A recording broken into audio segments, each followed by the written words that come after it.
Good morning. Welcome to IOS Online Tuitions for Judicial Services. We were doing the section 153 of the Indian Evidence Act, which speaks about exclusion of evidence to contradict answers to questions testing veracity. Okay. So in this case, we have already seen when evidence can be given. For example, evidence will be given to as a witness to testify regarding the character of a person. For an example, we just read through it, so I am giving you the example. Okay, so when a person speaks about the character of another person, evidence may be given in order to contradict him. Nobody can say no. Okay, so that is section 153. That's just an example. All the other details we have done in the last class. Next we go on to section 154. 154, question by party to his own witness. Question by party to his own witness. See, we have already seen that where a party appears, he will have his set of witnesses. Where the other party appears, there will be the other person's set of witnesses, the other party's set of witnesses. So when obviously we have also seen questions, we have seen sections regarding cross-examination, right? So cross-examination means what? One party poses questions to the other party, either by himself or through his advocate. That's a common thing, so that's why I am not saying anything. Question by party to his own witness, where the party poses questions to his own witness. So you may be wondering, how can a party pose questions to his own witness? I'll give you a very simple example. In criminal cases, you would have heard of hostile witness. You would have heard of approver. Am I right? Who is a hostile witness? Who has been with the prosecution but then moves on to the defense side. Who is an approver? Who has been with the defense but moves on to the prosecution side. Am I right? Hostile witness is a person who was a witness of the prosecution, but all of a sudden he jumps to the defense side. Approver is a person who was with the defense but then jumps to the prosecution side. Understand? So these are the two. See, when we say prosecution side and the hostile witness and all that, when we especially approver, we can also think of co-accused, accomplices. I'm just giving you an example, okay? Because hostile witness, when we say party poses to his own witness, when will it happen? See, when it happens, a party poses question to his own witness when he becomes an hostile witness. Then the question may be asked. The prosecution will cross-examine the hostile witness. Understand?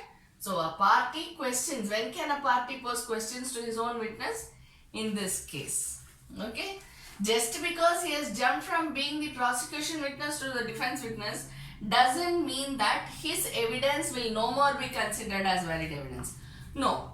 Whatever is the evidence he is given as a witness for prosecution shall remain valid evidence even though he has shifted to the defense side. He has given certain evidence when he was a witness of the prosecution. Now he has shifted to defense side. Okay? But that doesn't mean whatever evidence he gave when he was the witness for prosecution shall be abated. No, it shall be valid evidence and it shall be considered as valid evidence by the court. This you should remember. Okay, we go on to the next section, section 155.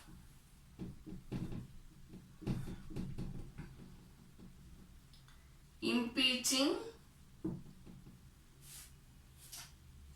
credit of witness. See, some few sections back, what did we read? No evidence should be given which shall shake the credit of a person. No questions can be posed, right? That's what we read. No questions can be posed which shall shake the credit of the person. right?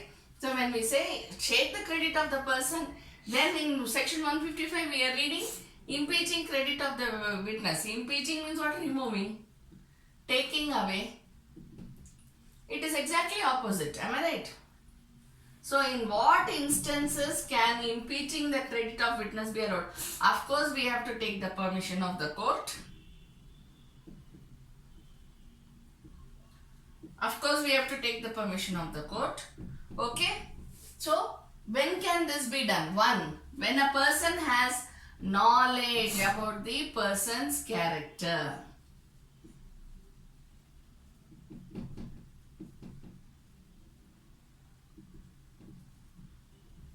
Special knowledge. You remember we did this. Whenever a person has special knowledge about the person's character, he may be called upon to give evidence regarding the person's character. Okay. Then, of course, everything with the permission. Okay. When there is knowledge that he has been an object of bribery or any other undue influence, even then it can be given to impeach the credit of witness. See, if I know that the person is not of good character, I can give the evidence. Second one, when I know that the person has taken bribe or under some very strong pressure from somebody, he is speaking all sorts of, he is giving the evidence with all sorts of answers. In that case also, I can give evidence against him saying that he has come under bribery or he has come under undue influence. Understand? Then the third point, by proof of former statement. See, where there has been a former statement saying that I know him, and then later he retracts from the statements. There is a former statement, later he retracts from the statement, then also I can say no. In the previous case, in the previous proceedings, see, if a person speaks anywhere outside the court, we don't consider that as evidence. You know it, it's common knowledge. But where the person in a previous proceeding or any other, before any authority has given a statement, particular statement regarding the person, and in this case that is being handled now, he gives a opposite version of whatever he spoke. In that case also, impeaching the credit of witness is allowed, saying that when he was giving the statement, this is how he spoke, Your Honor, but now he is retracting. See, retracting is allowed in law. But when he says something else, something opposite or maybe something else which contradicts, then evidence may be given to impeach the credit of the witness. Okay?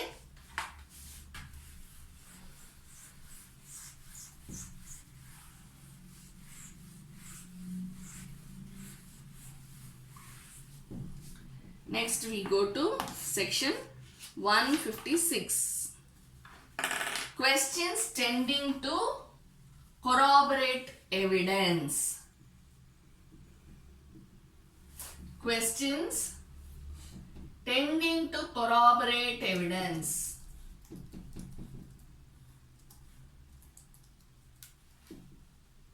Of relevant fact is admissible. So what is admissible? Where the question tries to corroborate. Corroborate means what? Connect, support. What have you remembered now? In the very beginning of Indian Evidence Act, what did we read? Anything which was irrelevant may become relevant at any point of time. Then it is known as relevant facts. It shall be known as relevant facts. Anything which was irrelevant becomes relevant at some particular point of time. Then it becomes a relevant fact. Similar to that, questions tending to corroborate evidence of relevant fact is admissible. Understand? See, for example, there has been a bystander. Okay, there is an accident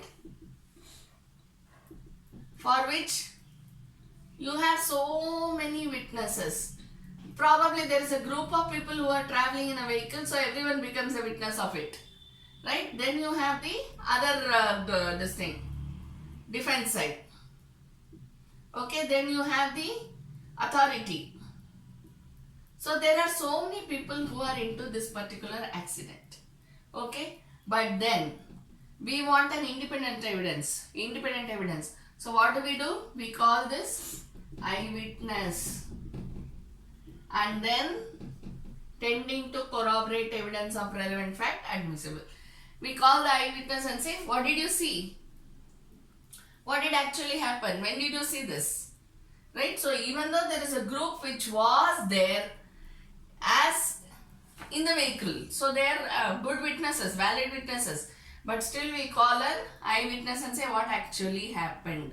Okay, in this case the eyewitness gives an account, questions tending to corroborate evidence of relevant fact.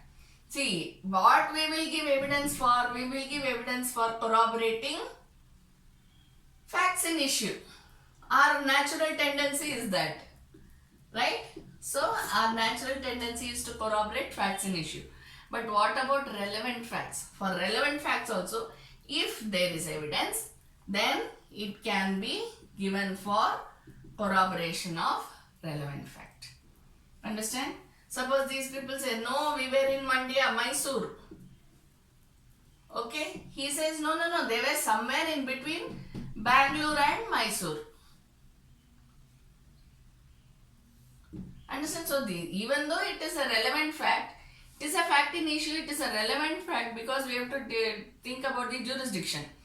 So, in that case, when there has to be evidence to corroborate the relevant fact, then in that case, such evidence shall be admissible in law. Okay? Then we move on to section 157.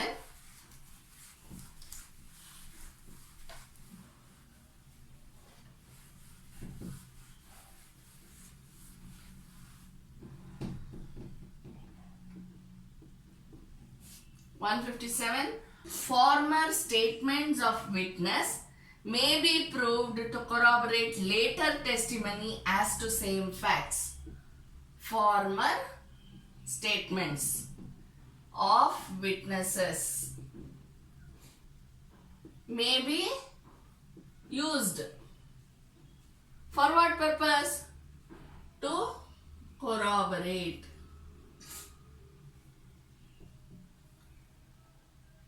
later testimony.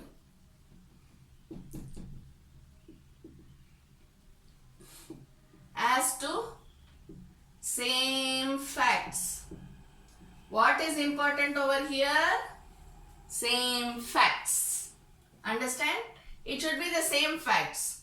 Then corroborate the former statement with the later testimony. Just now we finished, am I right? Where there is a former statement which talks about something else and then later he says something else. Then evidence may be given to impeach the credit of the witness. Just now we did it. So same way here we are doing when former statement. So this is the opposite of that. When can former statement be corroborative of later testimony? When it relates to the same facts. So this is admissible in law. Understand? So now if I am going and saying that yes, Your Honor, there was a gift deed and there was a previous case. In that also I had told yes, Your Honor, there is a gift deed. Understand? So when I have to prove my evidence, what will my lawyer do? He will corroborate the former statement which I made in some other case and the testimony which I am giving now. Understand? Or maybe in the same case, in the chief examination I would have told something. In the re-examination again I am telling the same thing. So that can also be corroborated. Understand? It's very simple. You don't have to think so much, but while putting it into application, while writing your exams is where all these questions arise. Okay? Then next we go to section 158. What matters may be proved in connection with proved statement?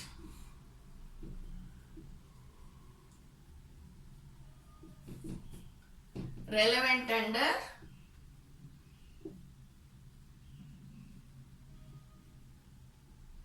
32, section 32 or 33. There has been a statement. What matters may be proved in connection with statements relevant under section 32, section 32, 33. What is it? People who cannot be found, who are dead, right? Those who cannot be brought because it will cause undue delay to the proceedings. Someone who cannot be brought because it will be too expensive to bear the expenses of his coming and going. These are all the situations under section 32 and 33.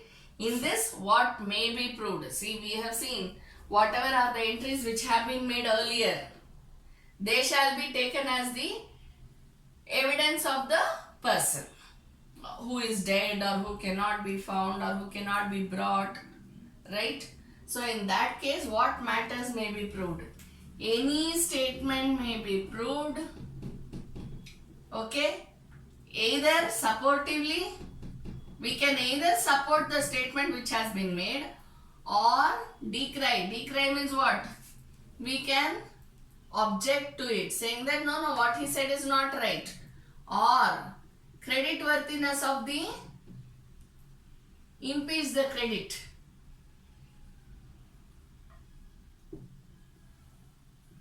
Credit of the witness. If we have evidence which will prove otherwise, it can either be supportive or it can be otherwise. If we have any other evidence, then we can provide that evidence as proof. Understand? Say for example, if there has been an account entry and the person has shifted his company, he has gone to some other company now. So I cannot obviously call him because I don't know where he is working, nothing. None of the present company people for whom I am a lawyer know where he is working. So what I will do, I will produce whatever the entries he has made in the account statement as the true entries. Now the opposite party can come and say, no, what he did was wrong. How do they get the right? Because section 158 says, matters may be proved in connection with statements relevant under section 32 or 33. So it can either be supportive or there can be an objection. Or there can be evidence as to impeach the credibility of the witness. Okay, it is not barred under law. Next we go to section 159. Very easy, very interesting.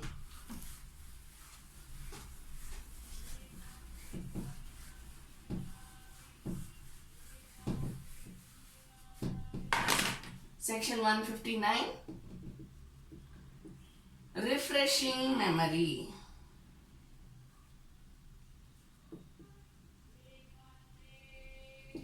See, refreshing memory is not automatic right of any person, but where it is required, it may be used with the permission of the court. Okay, so refreshing memory doesn't mean every time we have a case. In every case, the client cannot look at papers and say, oh yeah, I know this paper. I know what this document contains. Each and every case, we cannot use this refreshing memory technique, right? But with the permission of the court and in special circumstances, this can be used. How do we use it? With the permission of the court, of course. Otherwise, if the transaction has taken place, transaction or the subject matter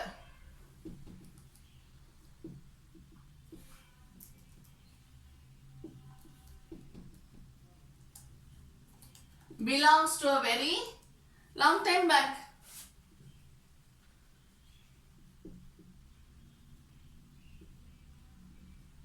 One, there are numerous or voluminous document.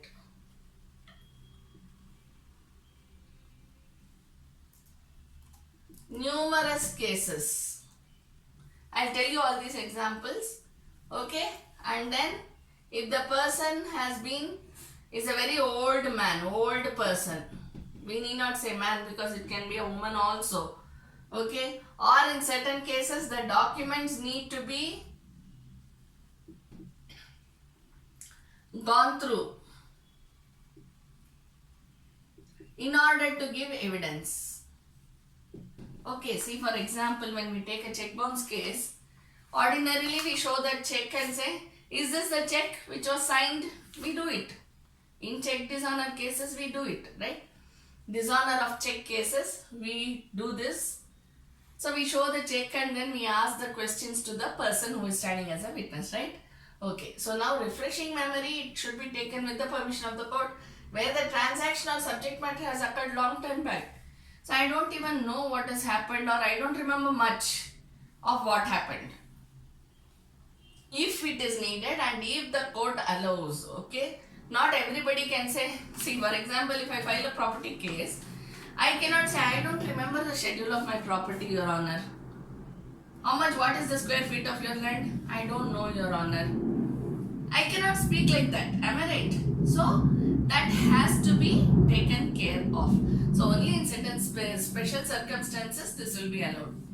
Next, we go to numerous cases. See, for example, companies, nowadays it's common.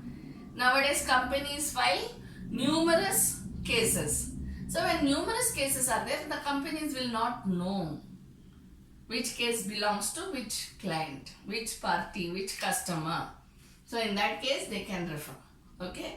Then next we go to voluminous document. If it is such a thick book and we have to keep searching, we don't know where the part occurs. Then if we look at the book, then we will get to know, okay, this is where our subject matter lies. So come on, let me refer to it.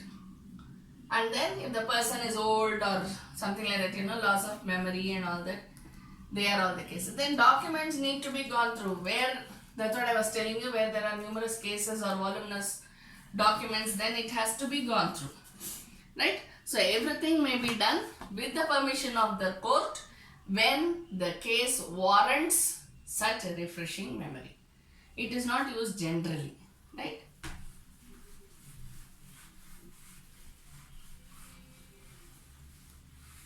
Next we go to section 160.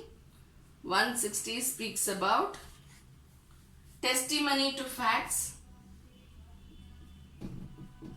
Testimony to facts stated in section 159. Okay. So what is section 159? Refreshing memory. Testimony to facts stated in document.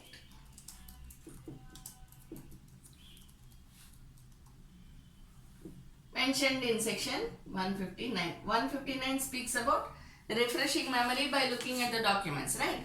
So testimony to facts stated in documents relating to section 159.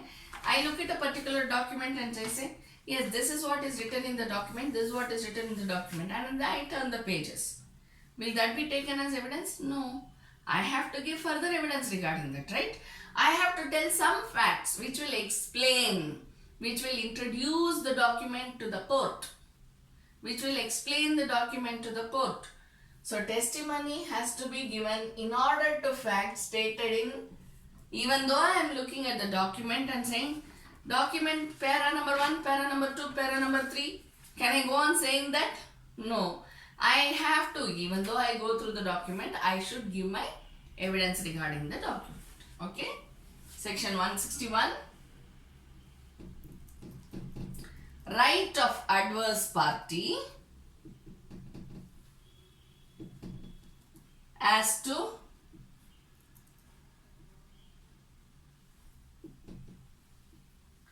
writing used to refresh memory.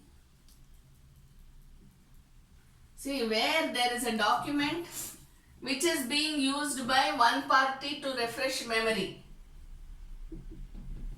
Okay, one party says, okay, looking at the document and then saying, yeah, this is what is written, this is what is written, and all those things.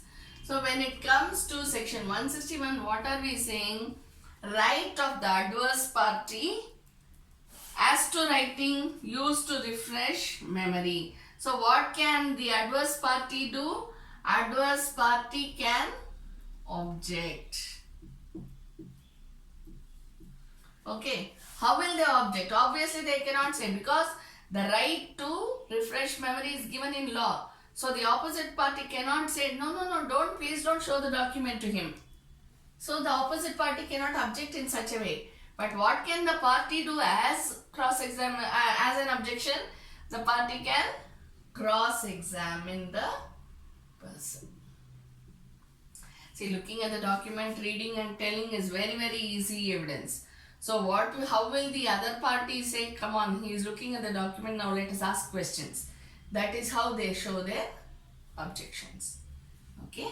We go on to section 162, production of documents.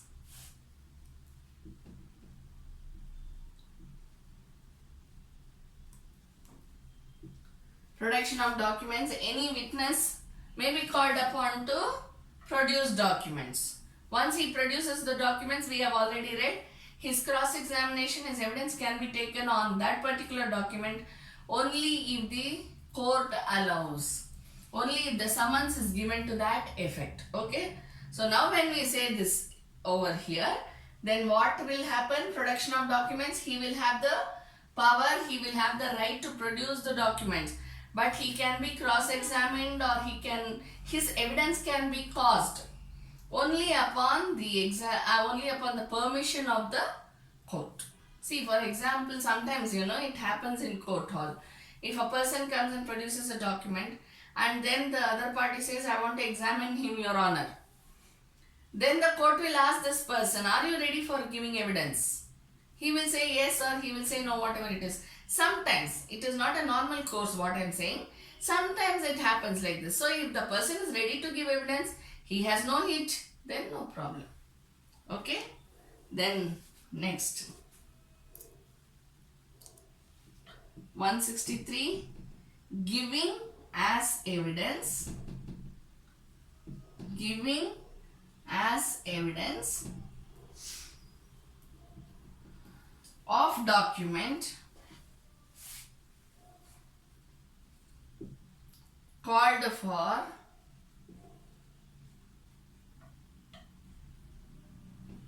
and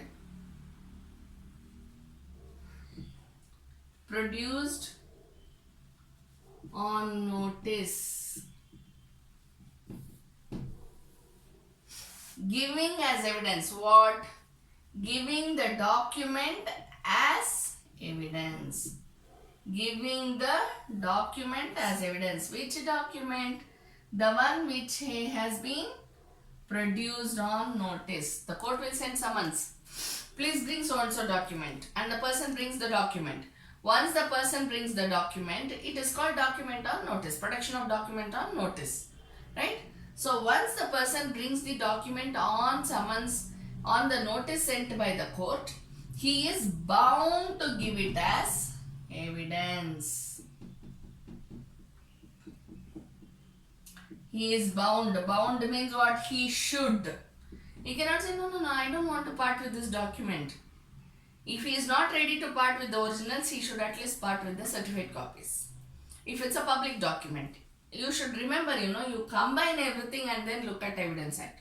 So if he says, I cannot give you the original documents, Your Honor, then you give me the certified copy. If it is a public document, obviously originals cannot be given. So what can the court ask for? Or rather, the party producing it can bring a certified copy and provide a certified copy to the court. Okay. Next we go on to the next section, 164.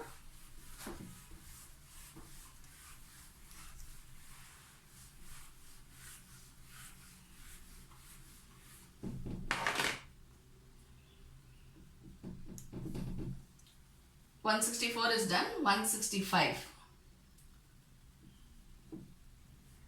Judge's power to put questions or under production.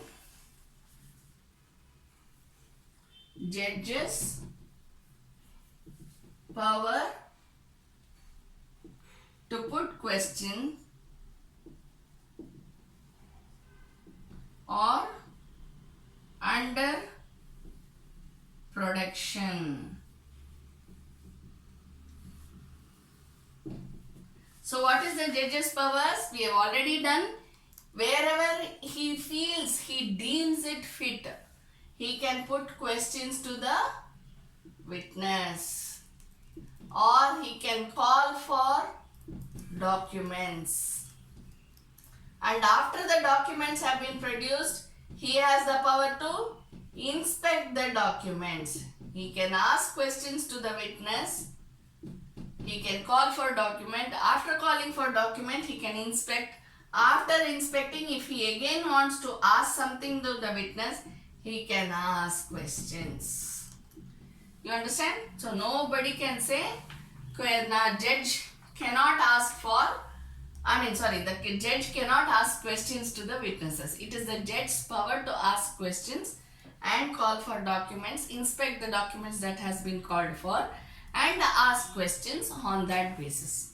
Okay, and along with this, you have to remember the person is bound to answer such questions put forth by the judge. Though the judge cannot compel him, judge cannot compel saying, no, I have asked you a question, you better answer. Okay, but still he is bound to answer. We go to the next section, section 166. Power of jury or assessors to put questions. Power of jury or assessor